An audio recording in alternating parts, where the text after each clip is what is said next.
Bonsoir à tous, bienvenue dans le 1945. Tout de suite, le sommaire. La couche d'ozone protège la vie sur Terre. Des actions sont menées à travers le monde pour la préserver. Ce 16 septembre, la couche d'ozone focalise les attentions.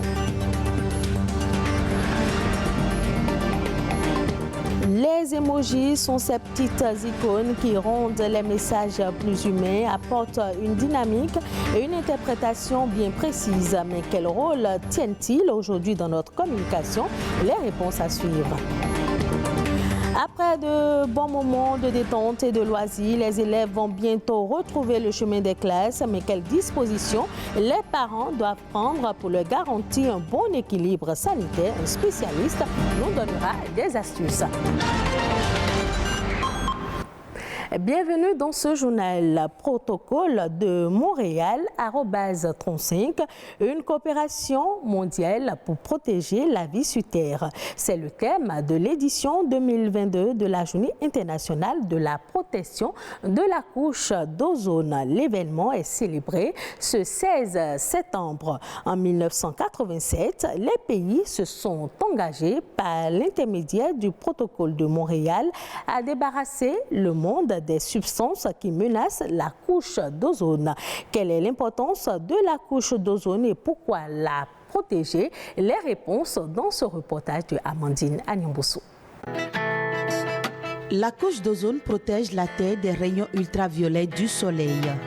Sans elle, il n'y aurait ni plantes, ni animaux, ni êtres humains. C'est cette enveloppe qui nous protège. Et lorsque nous détruisons la couche d'ozone, c'est que les rayons ultraviolets sont beaucoup plus abondants au niveau de l'atmosphère. Et ces rayons agissent sur certaines molécules qui sont déjà des gaz à effet de serre.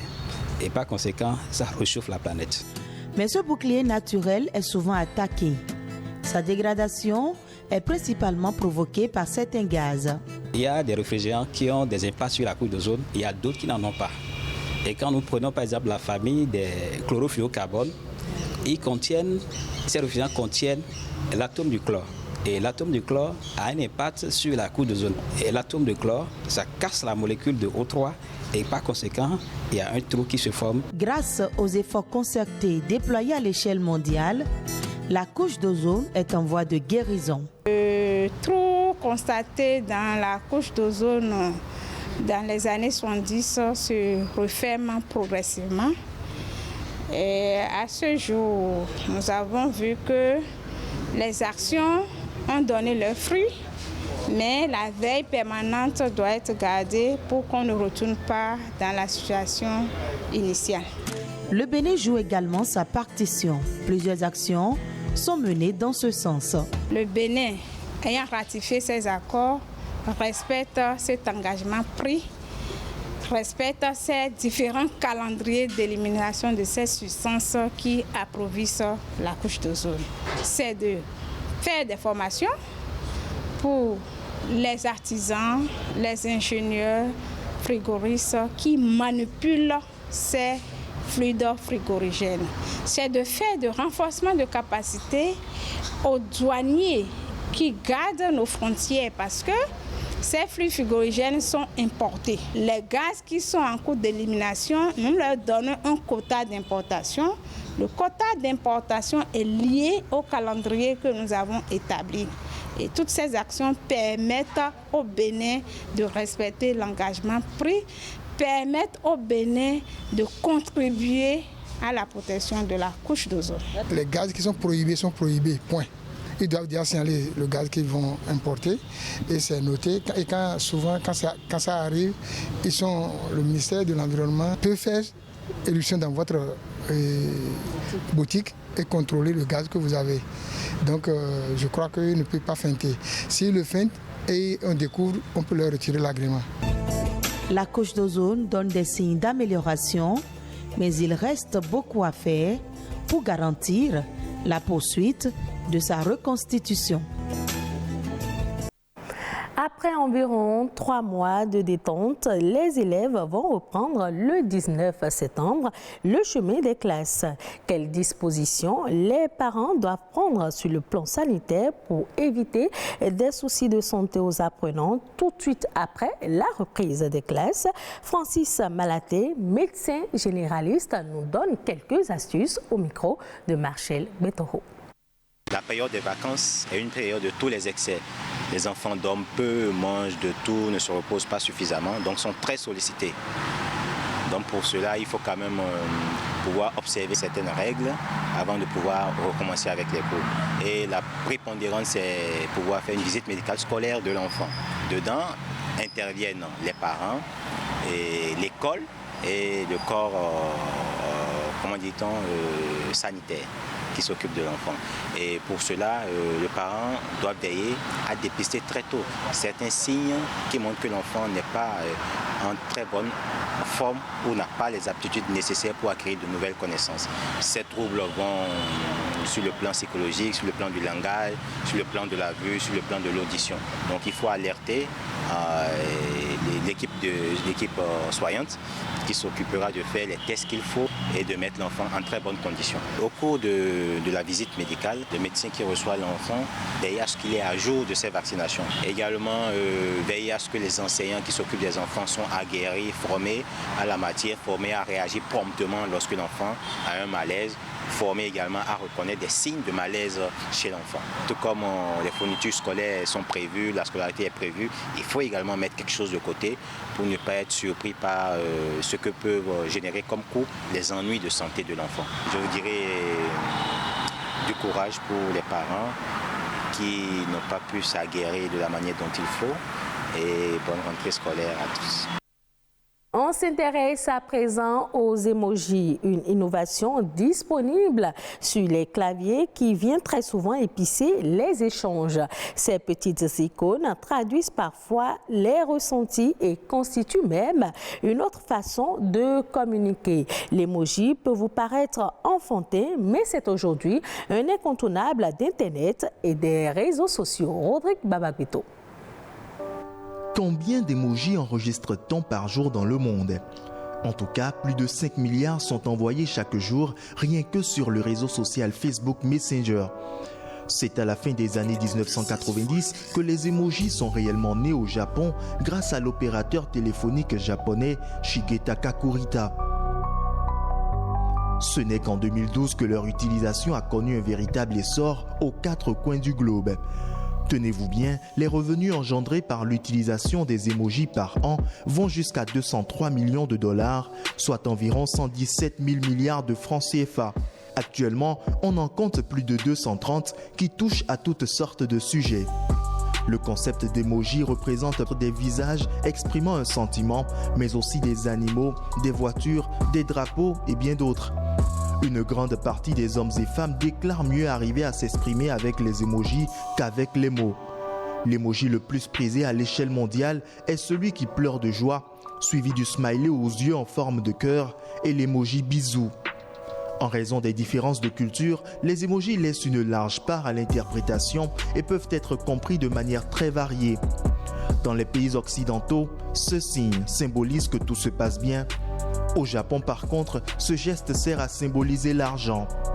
Cet émoji-ci est utilisé par les Européens et les Américains pour exprimer la colère ou la rancœur. Pourtant, au Japon, il représente le triomphe.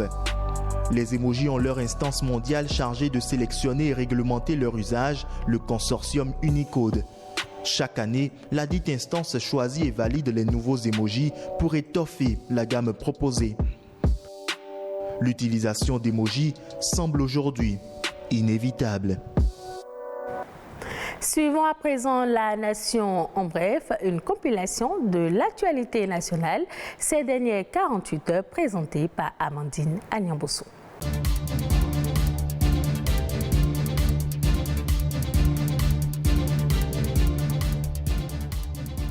Les partenaires techniques et financiers du secteur de l'éducation au Bénin s'engagent une fois encore aux côtés du gouvernement pour faciliter la rentrée scolaire 2022-2023 à plus de 665 000 écoliers et élèves en milieu défavorisé.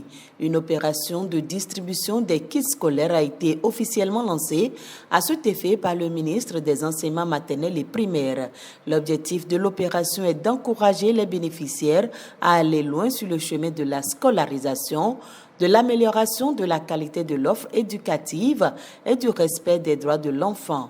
Le coût total de ce don est estimé à plus de 3 milliards de francs CFA. Pour le ministre Saliman Karimou, la tenue de cette nouvelle campagne permet aux écoliers et élèves en milieu défavorisé de reprendre avec joie et dans les meilleures conditions le chemin des classes au titre de la rentrée scolaire 2022-2023.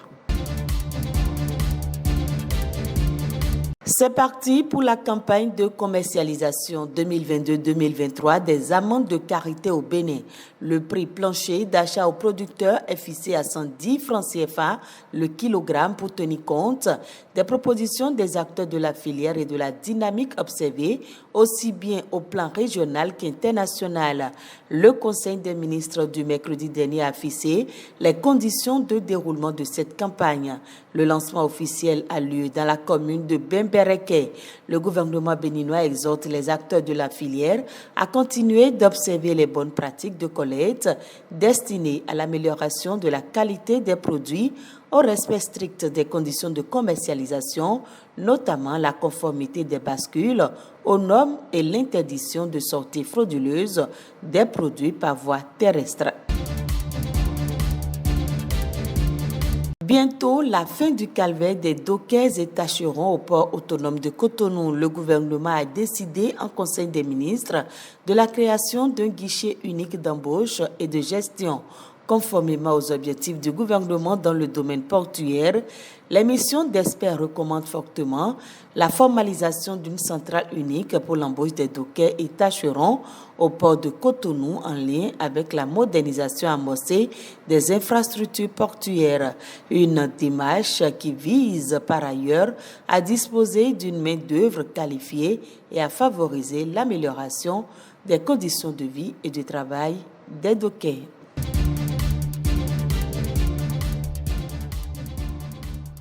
Au Niger, le budget pour l'exercice 2023 va connaître une hausse de 11,58% par rapport à celui de cette année. Le gouvernement envisage la révision de la loi de finances initiale 2022 en vue de la mise en œuvre du programme de renaissance Acte 3. Cette révision vise aussi à faire face à la campagne agricole déficitaire de cette année, au renchérissement des prix des produits alimentaires de première nécessité due aux conséquences de la guerre en Ukraine et à une situation sécuritaire sous-régionale qui demeure encore préoccupante. Au Rwanda, les exportations agricoles ont progressé au cours de l'année fiscale 2021-2022. Selon le dernier rapport du Conseil national des exportations agricoles, le montant des ventes de produits agricoles s'est élevé à 663 milliards de francs rwandais, soit 641 millions de dollars au cours du dit exercice. Ce niveau de recettes est en hausse de 44% par rapport à la saison précédente. La prouesse du secteur agricole est le résultat d'un bond de 58% enregistré au niveau des produits d'exportation non traditionnels. Au Rwanda, l'agriculture compte pour le tiers du PIB.